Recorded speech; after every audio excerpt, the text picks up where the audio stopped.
દરેક નીતિની સામે કાયદાની રીતે ઊભો રહેતો SSK ન્યૂઝ ચેનલ.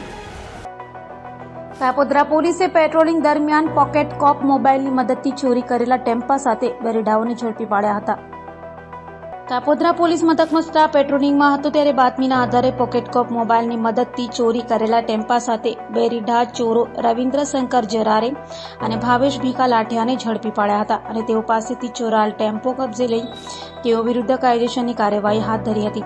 આરોપીઓમાં એક રવિન્દ્ર જરારેનું તેની પત્ની સાથે ઝઘડો ચાલતો હોય અને તેઓની સમાધાનની વાત ચાલતી હોવા છતાં સાળો પત્નીને સાસરીમાં મોકલતો ન હોય, જે વાતની દાજ રાખી તેનો અકસ્માત કરવા ટેમ્પો ચોરી કર્યો હતો અને અકસ્માતની હિંમત ન થતા ટેમ્પો પરત સુરત લઈ આવી વેચી નાખવા ફરતા હોવાની કબૂલાત કરી હતી.